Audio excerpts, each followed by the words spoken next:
Hello students, welcome to Learning Arc. और आज हम डिस्कस करेंगे last type of reaction which is oxidation and reduction reaction. अगर आपने मेरी प्रीवियस वीडियोस को देखा होगा तो हम series of type of reactions को डिस्कस कर रहे थे, जो कि क्लास 10th के फर्स्ट चैप्टर यानी कि केमिकल रिएक्शन एंड इक्वेशन का पार्ट है, जिसमें हमने सभी रिएक्शंस को डिस्कस किया। Combination reaction, decomposition reaction, displacement reaction and double displacement reaction, सभी को हमने डीपली डिस्कस किया with example and with their uses. ठीक है, तो अब हम डिस्कस करने वाले हैं ऑक्सीडेशन एंड रिडक्शन रिएक्शन के बारे में। बहुत ही इजी टाइप की रिएक्शन है अगर हम सिस्टमैटिक वे में स्टडी करें। ये टॉपिक ऐसा है कि इसमें कंफ्यूजन जरूर क्रिएट होता है, बच्चे कंफ्यूज हो जाते हैं कि कहाँ ऑक्सीडेशन हुआ कहाँ रिडक्शन हुआ। लेकिन अगर आपने आज की क्लास अच्छे से करी तो यू विल लर्न कि how oxidation and reduction occur और what is oxidising agent, what is reducing agent. ठीक है, लेट्स स्टार्ट दिस। यस, सबसे पहले हम इसको दो पार्ट्स में डिफरेंस की फॉर्म में स्टडी करते हैं।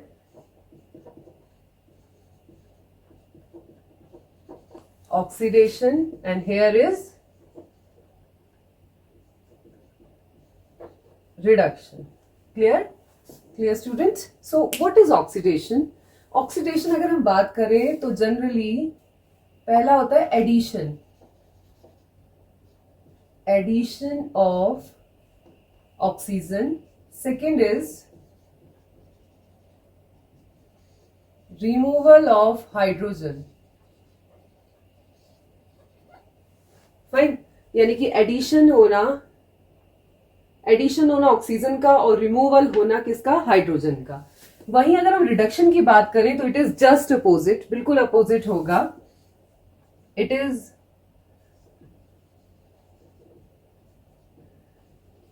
Addition of hydrogen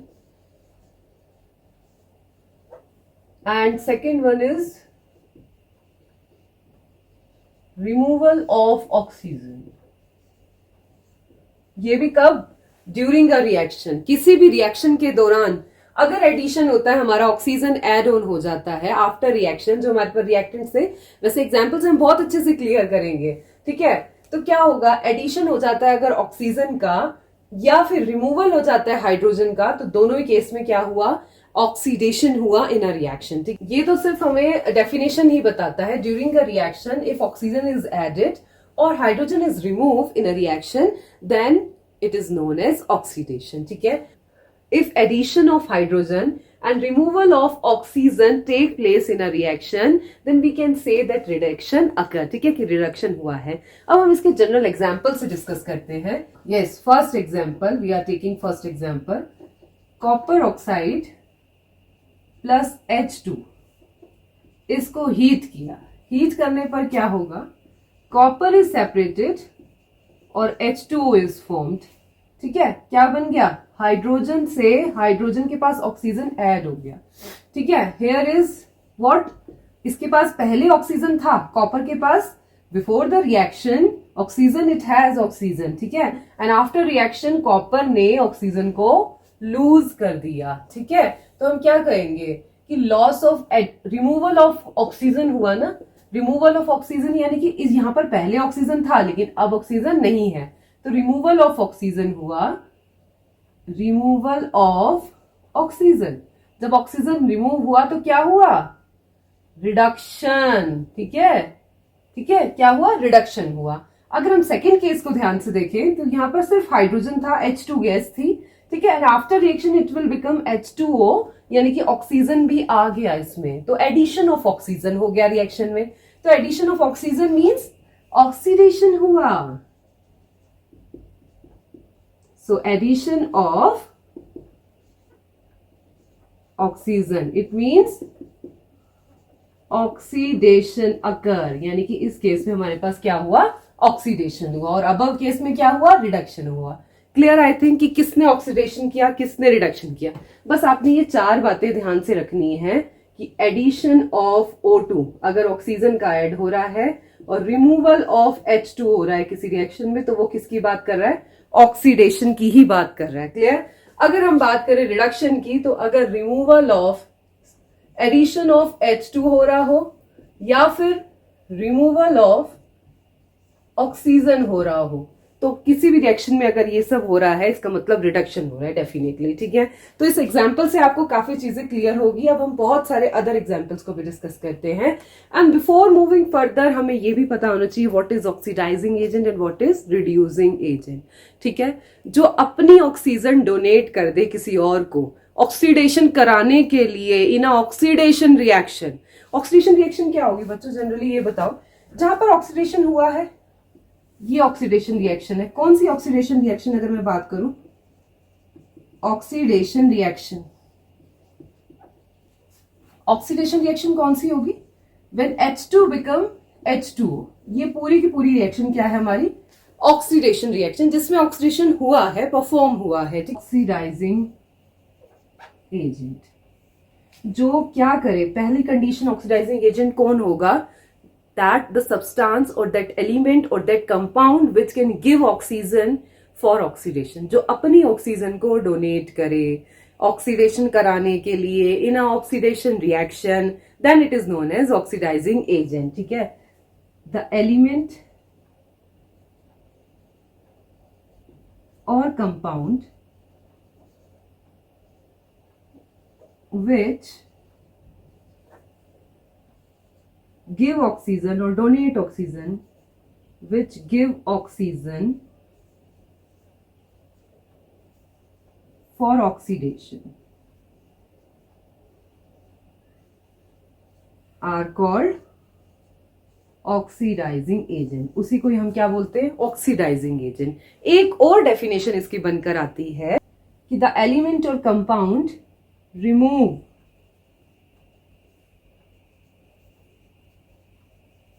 hydrogen are called oxidising agent. O A से रिप्रेजेंट कर रहे हैं ऑक्सीडाइजिंग एजेंट को हेयर। तो या तो अपनी ऑक्सीजन, या तो वो क्या करे अपनी ऑक्सीजन को डोनेट कर दे, या फिर किसी और की हाइड्रोजन को भी वो क्या करे रिमूव कर दे, तब भी वो क्या कहलाएगा, ऑक्सीडाइजिंग एजेंट। क्योंकि हमने ये भी पता है कि ऑक्सीडेशन का एक मतलब क्या होता है, रिमूवल ऑफ हाइड्रोजन। वो इन दोनों काम को करे, अपनी ऑक्सीजन को तो डोनेट कर दे और दूसरे की हाइड्रोजन को क्या करे, रिमूव कर दे, ठीक है।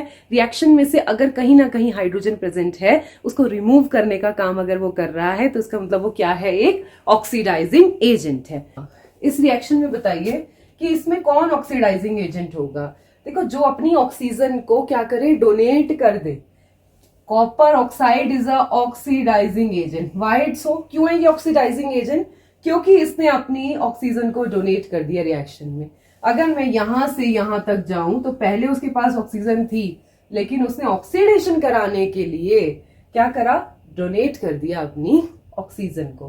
तो दिस इज ऑक्सीडाइजिंग एजेंट, ठीक है। जो खुद तो रिड्यूस हो गया, लेकिन दूसरे को उसने क्या कर दिया, ऑक्सीडाइज कर दिया, दूसरे को ऑक्सीजन अपनी डोनेट कर दी, ठीक है। तो दिस इज ऑक्सीडाइजिंग एजेंट।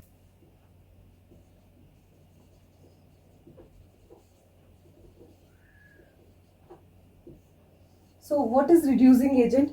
इसका जस्ट अपोजिट होता है। द एलिमेंट और कंपाउंड विच गिव हाइड्रोजन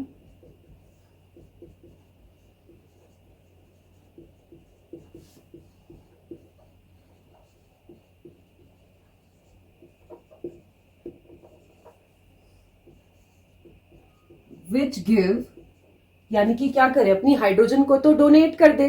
किस लिए, क्योंकि उसको रिडक्शन कराना है, रिस्पॉन्सिबल है वो रिडक्शन कराने के लिए, ठीक है। तो वो क्या करे, अपनी हाइड्रोजन को तो डोनेट कर दे, विच गिव हाइड्रोजन, और दूसरा काम वो क्या करे, रिमूव।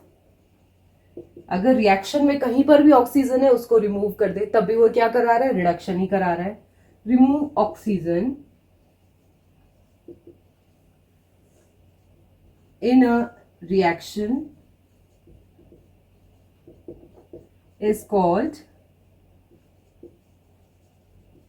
reducing agent। इसे ही हम क्या बोलते हैं, रिड्यूसिंग एजेंट बोलते हैं। Clear, I think.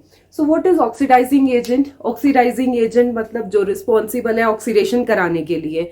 ऑक्सीडेशन कराने के लिए वो दो काम कर दे। क्या काम करे, ऑक्सीजन ऑक्सीडेशन कब करा पाएगा, या तो वो ऑक्सीजन को डोनेट कर दे, या रिएक्शन में अगर हाइड्रोजन है तो उसको क्या करे, रिमूव कर दे हाइड्रोजन को, तो हाइड्रोजन को रिमूव करेगा तो भी ऑक्सीडेशन होगा, और अपनी ऑक्सीजन डोनेट करेगा ऑक्सीडेशन कराने के लिए तो भी वो क्या करेगा, ऑक्सीडेशन ही कर रहा है। ठीक है, तो ये तो हुई रिड्यूसिंग एजेंट ऑक्सीडाइजिंग एजेंट की बात। अब हम बात करते हैं कुछ और एग्जाम्पल्स की। चलिए डिस्कस करते हैं सम मोर एग्जाम्पल्स।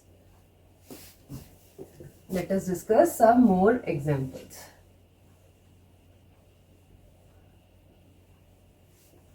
देखो बच्चों, कुछ रिएक्शंस तो ऐसी होंगी, कुछ एग्जांपल्स हम ऐसे कंसिडर करेंगे जिसमें ऑक्सीडेशन रिडक्शन दोनों हो रहा होगा। ठीक है, तो जिनमें दोनों हो रहा होता है, oxidation as well as reduction, these reactions are known as redox reaction. उन्हें हम क्या बोलते हैं, रिडॉक्स रिएक्शन बोलते हैं। लेकिन कुछ रिएक्शन ऐसी होंगी कि जिसमें हमें ऑक्सीडेशन रिडक्शन तो हमें दिख जाएगा, लेकिन उसमें जो एजेंट होगा वो एक ही प्रेजेंट होगा, या तो ऑक्सीडाइजिंग एजेंट या फिर रिड्यूसिंग एजेंट। ठीक है, चलिए डिस्कस करते हैं।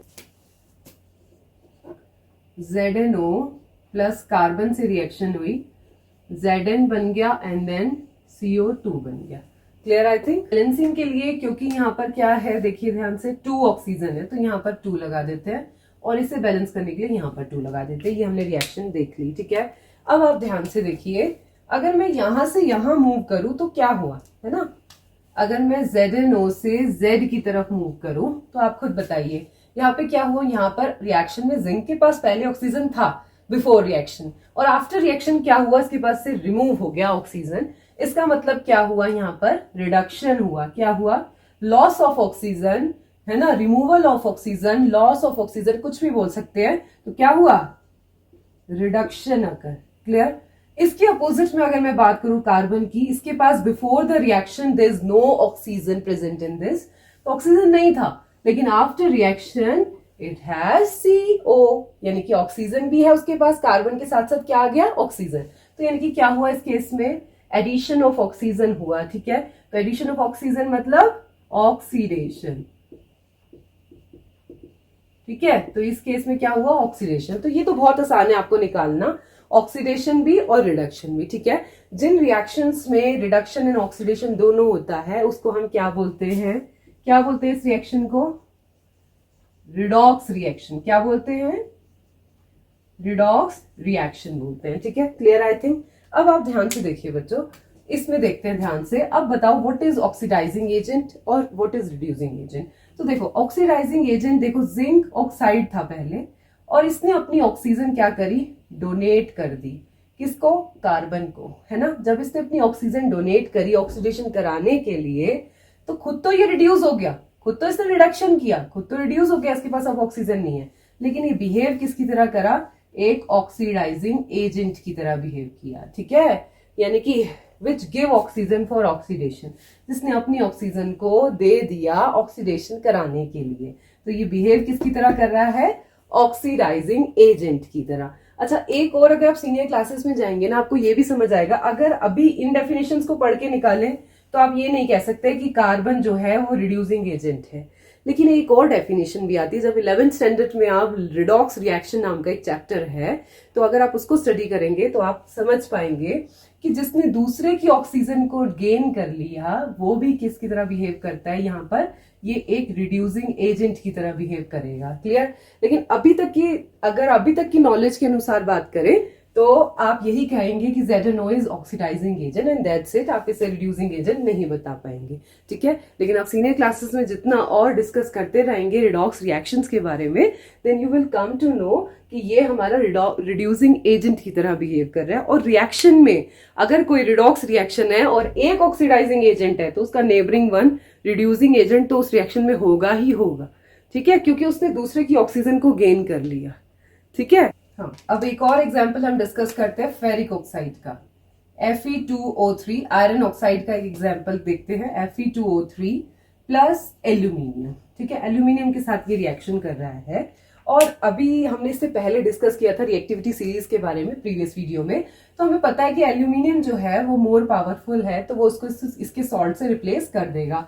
तो उसके बाद आफ्टर रिएक्शन हमारे पास क्या आ जाएगा, आप देखिए खुद से, अगर इसके साथ इसकी रिएक्शन होगी क्या होगा, Al2O3 प्लस साथ में हमारे पास क्या आ जाएगा, Fe आ जाएगा। अब बात करते हैं बैलेंसिंग की, यहाँ पर 2 लगा देते हैं।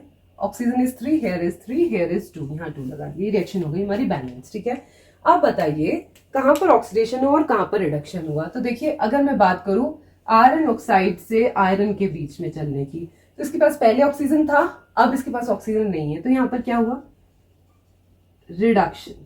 ठीक है। अगर मैं बात करूं एल्यूमिनियम की, तो before the reaction it don't have oxygen, लेकिन after reaction it will have oxygen. तो इसका मतलब यहां पर क्या हो गया, हमारे पास ऑक्सीडेशन हो गया। Clear, I think clear what is oxidation, what is reduction. अब अगर मैं बात करूं व्हाट इज ऑक्सीडाइजिंग एजेंट, जिसने अपनी ऑक्सीजन को डोनेट किया है ऑक्सीडेशन कराने के लिए और खुद से वो रिड्यूस हो गया, खुद तो उसने रिडक्शन कर लिया अपना, लेकिन अपनी ऑक्सीजन एल्यूमिनियम को दे दी ऑक्सीडेशन कराने के लिए। तो this is behaving as an oxidising agent की तरह वो बिहेव कर रहा है। ठीक है। नाउ नेक्स्ट एग्जांपल, MnO2 को HCl के साथ रिएक्शन कराया मैग्नीज ऑक्साइड को, तो जब आफ्टर रिएक्शन क्या हुआ, मैग्नीज जो है वो क्या हुआ, क्लोरीन। अगर हम यहां पर बात करें MnO2 से MnCl2 बन गया, यानी कि यहां पर ऑक्सीजन था लेकिन इसने अपनी ऑक्सीजन को क्या कर दिया, डोनेट कर दिया और रिड्यूस हो गया। तो यहां पर हुआ क्या, सबसे पहले तो ये बताइए, यहां पर ऑक्सीजन था पहले और अब आफ्टर रिएक्शन ये ऑक्सीजन यहां पर नहीं है, यहां पर क्लोरीन प्रेजेंट है। ठीक है। तो इसको हम क्या बोलेंगे कि रिडक्शन हुआ है। क्लियर। और अगर हम बात करें HCl की, तो HCl से यहां पे क्या बन गया, H2O बन गया, यानी कि पहले हाइड्रोजन के पास क्लोरीन था and after reaction it has hydrogen with oxygen, oxygen present है, इसीलिए क्या हो गया, बन गया ऑक्सीडेशन। ठीक है। तो दिस इज ऑक्सीडेशन यहाँ पर। तो आप इजीली निकाल लेंगे कि कहां पर रिएक्शन में ऑक्सीडेशन हुआ, कहां पर रिडक्शन हुआ। बस आपको ये 4 बातें याद रखनी है। Addition of oxygen is oxidation, removal of hydrogen is also oxidation. ठीक है।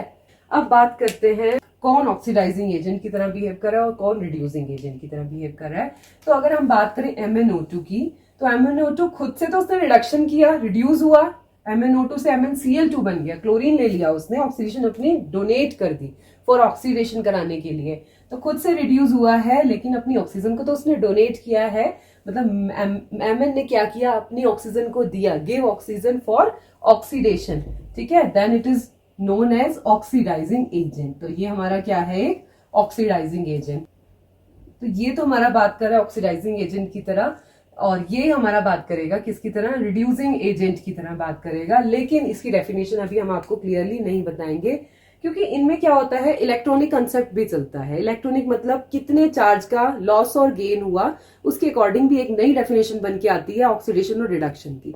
तो अभी तक आपके लिए इतना ही नेसेसरी है, विद नो कंफ्यूजन, और बहुत क्लियर फंडे के साथ हम पढ़ते हैं। तो ये हमारा ऑक्सीडाइजिंग एजेंट है और इसका नेबरिंग ये रिड्यूसिंग एजेंट होगा, लेकिन ये आप हायर क्लासेस में स्टडी करेंगे। Clear, I think. तो यहाँ पर हमने कंप्लीट कर लिया है ऑक्सीडेशन एंड रिडक्शन रिएक्शन के बारे में।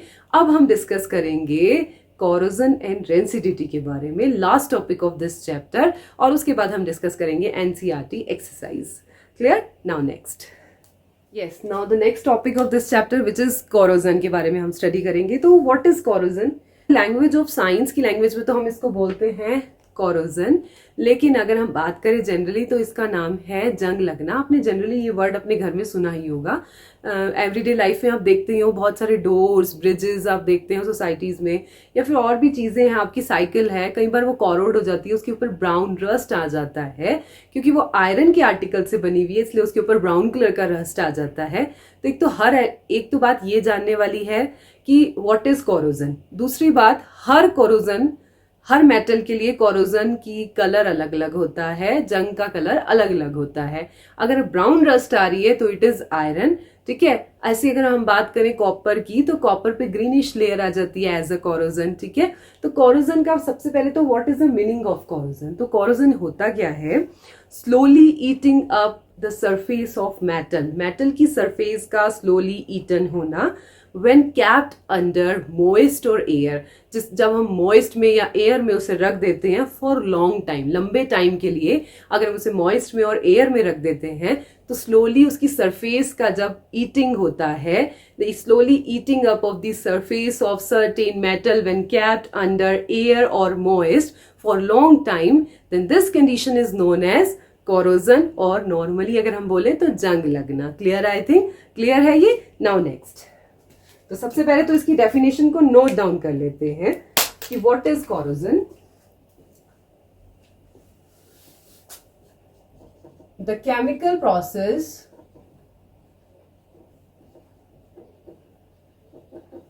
of slowly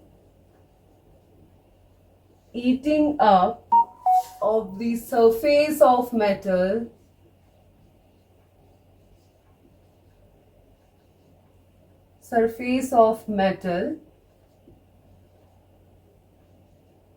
when kept in open बोल दे। ओपन का मतलब क्या है यहाँ पर, कैप्ट इन ओपन भी बोल सकते हैं, ओपन, और इन मॉइस्ट एयर, गीली एयर में नमी चाहिए कोरोजन होने के लिए, moist air for long time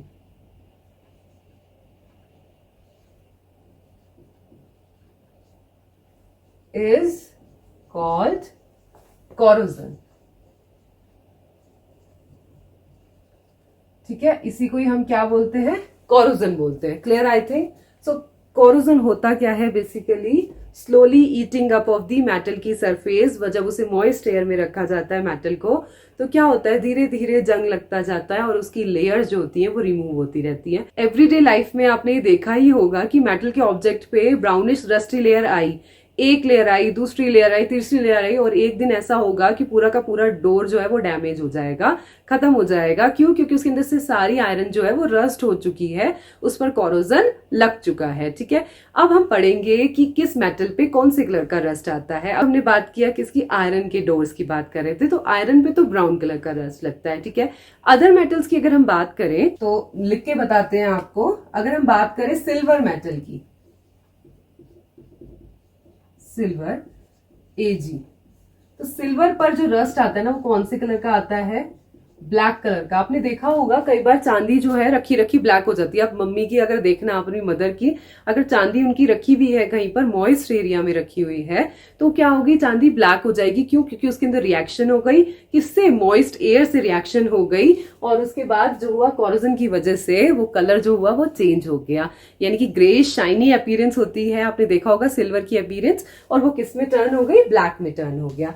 ऐसे ही अगर हम बात करें कॉपर की,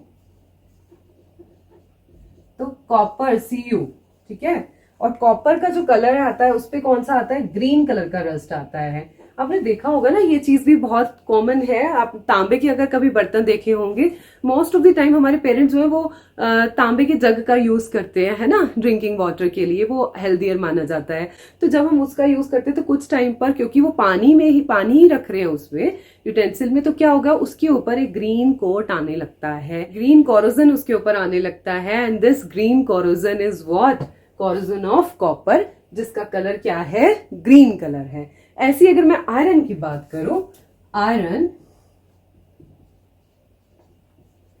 Fe से रिप्रेजेंट किया जाता है, और इसके ऊपर जो है ब्राउन कलर का रस्ट लगता है, ब्राउन रस्ट।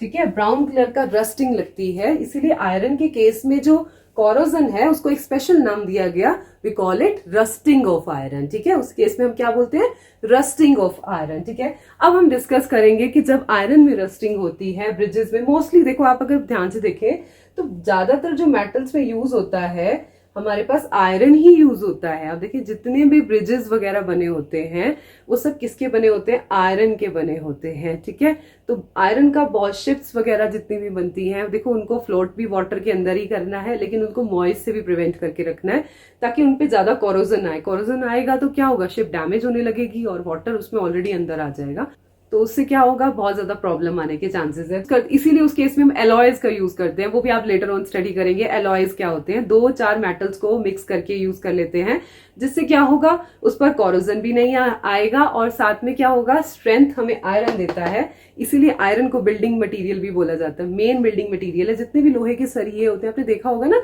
जब अगर कंस्ट्रक्शन का वर्क चल रहा होता है तो बहुत सारे जो हैं सरिये यूज किए जाते हैं किसके, आयरन के, ठीक है, क्योंकि आयरन जो है सबसे ज्यादा स्ट्रेंथ प्रोवाइड करता है और बहुत चीप मेटल है as compare to other metal, ठीक है। तो इसीलिए आयरन का सबसे ज्यादा यूज किया जाता है। लेकिन आयरन के साथ अगर हम शिप का केस देखें तो आयरन में हम कोई और मेटल का यूज भी कर लेते हैं साथ में, जिससे क्या हो, जिससे वो एलॉय बन सके और परफेक्ट एलॉय बनाने के लिए, ताकि कोरोजन से बचा जा सके, ठीक है। तो लॉन्ग टाइम हम चीजों को यूज कर सके। अब हम बात करते हैं कि आयरन के केस में जो रस्टिंग होता है उसका स्पेसिफिक फॉर्मूला क्या होता है। अगर हम बात करें आयरन की रस्टिंग का फॉर्मूला क्या है, Fe2O3 iron oxide dot XH2। X depend करता है कंडीशन पर, तो X का नंबर ही जस्ट चेंज होगा, फॉर्मूला इज सेम, ठीक है। This is rusting of iron, formula of rusting of iron, ठीक है। क्लियर है आई थिंक। अब इसकी अगर हम रिएक्शन की बात करें तो होता क्या है, Fe प्लस O2, बैलेंसिंग बाद में करेंगे, और H2O मैंने बताया एयर में रखते हैं, इन ओपन बोला है ना यहाँ पर। ओपन का मतलब क्या है, ओपन में उसको एयर भी मिले, ऑक्सीजन भी मिलेगी और साथ में वाटर भी मिलेगा, मॉइस्ट कंडीशन भी मिलेगी। इसलिए यहाँ पे हमने बोला भी मॉइस्ट एयर रिस्पॉन्सिबल है कोरोजन कराने के लिए, ठीक है। अगर मॉइस्ट में नहीं रखा या एयर का कॉन्टेक्ट बंद कर दिया है तो कोरोजन नहीं होगा, क्लियर, ठीक है। सो आयरन के साथ करा तो क्या बन जाएगा, Fe2O3 डॉट XH2O, ठीक है, ठीक है। तो ये 2 मॉलिक्यूल होता है एंड दिस इज 3/2, 2 कैंसिल होके 3 बन जाता है, वो बैलेंसिंग के लिए लिया हुआ है, एंड दिस इज XH2O। तो जितने मॉलिक्यूल वाटर के रिएक्ट करते हैं उतने ही मॉलिक्यूल फॉर्मूले में बनकर आते हैं, ठीक है। तो this is all about rusting of iron और कोरोजन का टॉपिक। इतना ही आपको इसको डीपली स्टडी करना। अगर आप एनसीईआरटी से पढ़ेंगे तो उसमें इतना भी इंफॉर्मेशन आपको नहीं दिया हुआ इवन है, अगर आप इतना पढ़ के जाएंगे and it's enough for you, ठीक है। अब हम बात करते हैं रेंसिडिटी की, व्हाट इज रेंसिडिटी, ठीक है। Next, yes, now the last topic is rancidity. तो व्हाट इज रेंसिडिटी, रेंसिडिटी जानने से पहले आप ये बताइए कि घर में आपके जितने भी सामान हैं, कभी कभी उसमें से फाउल स्मेलिंग आने लगती है। कभी कभी मम्मा ये बोलती कि दूध बाहर रखा था, फ्रिज में नहीं रखा, इसीलिए खराब हो गया, उसमें से बहुत बैड स्मेल आ रही है, ठीक है। कई बार ऐसा होता है कि आपने ब्रेड को बाहर रखा और ब्रेड के ऊपर जो है ग्रीन कलर की एक फंगस लेयर बन गई है। तो ये भी आपने बहुत कॉमन चीजें देखी होंगी, आपने डेली लाइफ में देखी होंगी कि बहुत सारी चीजों को जब हम रेफ्रिजरेटर से बाहर रखते हैं इन हॉट समर डेज, गर्मियों में बेसिकली, तो क्या होता है, क्योंकि गर्मियों में रिएक्शन जो होती है ना बहुत फास्ट होती है हीट की वजह से, हीट बहुत सारी रिएक्शन के लिए रिस्पॉन्सिबल है, इसीलिए जो है क्या होता है उनमें रिएक्शन होने की वजह से क्या हो जाता है, फाउल स्मेलिंग आने लगती है, खाना खराब हो जाता है बहुत बार। कई बार मम्मा ने खाना बनाया और फ्रिज में रखना भूल गए और बाहर रखा, तो क्या होता है, वो भी क्या होता है उसमें से बैड स्मेल आने लगती है, फाउल स्मेल आने लगती है, बबल्स भी आने लगते हैं। इसका मतलब क्लियर है कि वो खराब हो चुका है, ठीक है। तो वही चीज को अगर हम साइंस की लैंग्वेज में बात करें तो दिस इज रेंसिडिटी, इसी को रेंसिडिटी बोलते हैं।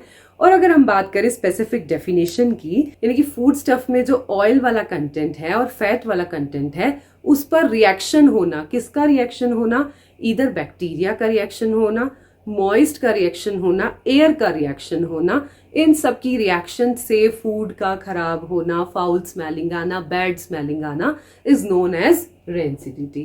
Clear, the process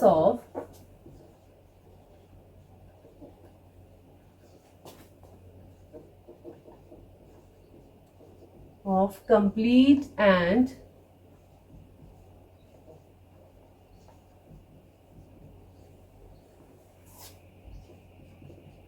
oxidation of fat and oil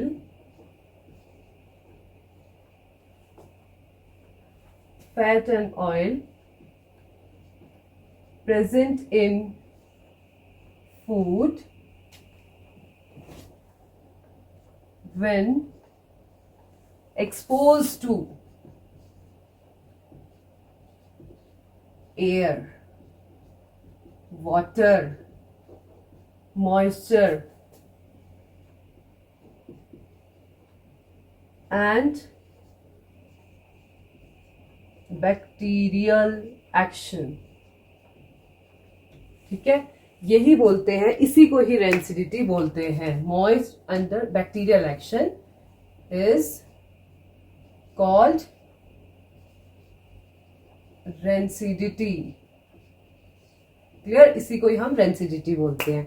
तो क्या बता रहे हैं रेंसिडिटी में? द प्रोसेस ऑफ कंप्लीट और इनकम्प्लीट ऑक्सीडेशन, या तो कंप्लीट ऑक्सीडेशन होगा या फिर इनकम्प्लीट ऑक्सीडेशन होगा। किसका? फैट और ऑयल का, जो फूड के अंदर प्रेजेंट होंगे, present in food when expose to, किस पर? किसके एक्सपोज होने से? एयर पर, वाटर पर एक्सपोज होने पर, मॉइस्चर में एक्सपोज होने पर, या फिर कोई बैक्टीरिया उस पर एक्शन कर ले, तब भी क्या होगा? फाउल स्मेलिंग आने लगेगी, फूड खराब हो जाएगा। बहुत सारे आपने जूसेस भी देखे होंगे, जूसेस को भी अगर आप ओपन में रख दो थोड़ी देर बाद, तो उसमें से जो है टेस्ट जो है उसका चेंज हो जाता है। इसका मतलब क्या हुआ? रिएक्शन हो गई उसके अंदर। रिएक्शन हो गई, इसका मतलब क्या हुआ? इनकम्प्लीट और कंप्लीट ऑक्सीडेशन हो चुका है उसका, ऑक्सीजन से रिएक्शन हो चुकी है, इसी वजह से जो है उसमें से फाउल स्मेलिंग आनी स्टार्ट हो गई है। ठीक है, this is all about rancidity. और रेंसिडिटी से बचने के लिए हम बहुत सारी चीजों का यूज करते हैं। सोडियम बेंजोएट, आपने देखा होगा बहुत सारे पिकल्स बनाते हुए आपकी मदर जो है कुछ सॉल्ट का यूज करती है, ठीक है, उसमें कुछ ना कुछ एसिड डालती है, और प्रिजर्वेटिव्स का यूज होता है।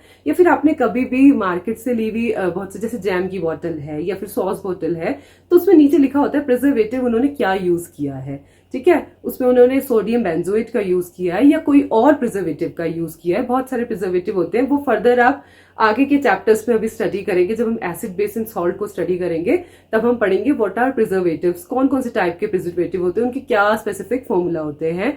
तो ये सब प्रिजर्वेटिव हम किस लिए डालते हैं? For slow down the reaction. Reaction तो उनमें होगी अगर हम ओपन रखेंगे, इसलिए बोला जाता है बहुत सारी चीजों को हम कहाँ रखें? रेफ्रिजरेटर में रखें, in a hot summer days specially. अगर बहुत गर्मी है तो हम कहाँ रखें? फ्रिज के अंदर ही रखें। ठीक है, क्यों फ्रिज में क्यों रखें? क्योंकि फ्रिज में जो है ठंडक होने की वजह से रिएक्शन बहुत स्लो हो जाएगी, रिएक्शन होगी ही नहीं। ठीक है, दूसरा ऑक्सीजन का कांटेक्ट भी नहीं होगा तो रिएक्शन और ज्यादा स्लो हो जाएगी। ठीक है, तो जब रिएक्शन भी नहीं होगी और कोल्ड है तो क्योंकि हमें हीट की जरूरत होती है रिएक्शन को प्रोसीड कराने के लिए, अगर ठंडे में कर दिया तो क्या हुआ? हमने हीट से कांटेक्ट तोड़ दिया, तो रिएक्शन होगी ही नहीं, एज इट इज हमारा सामान ठीक का ठीक रहेगा। ठीक है, तो या तो अगर हम बाहर पिकल्स यूज कर रहे हैं तो उसमें प्रिजर्वेटिव का यूज करें। तो clear? I think this is all about rancidity. So whole chapter chemical reaction and equation is completed now. This is last topic of this chapter. So if you have any query related to any topic, please comment me in the comment box.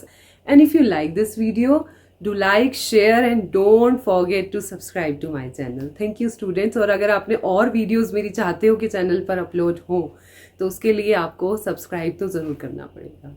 Thank you students. और अब next video में हम discuss करेंगे chemical reaction and equation की NCERT exercise के बारे में। चलिए स्टूडेंट्स, थैंक यू।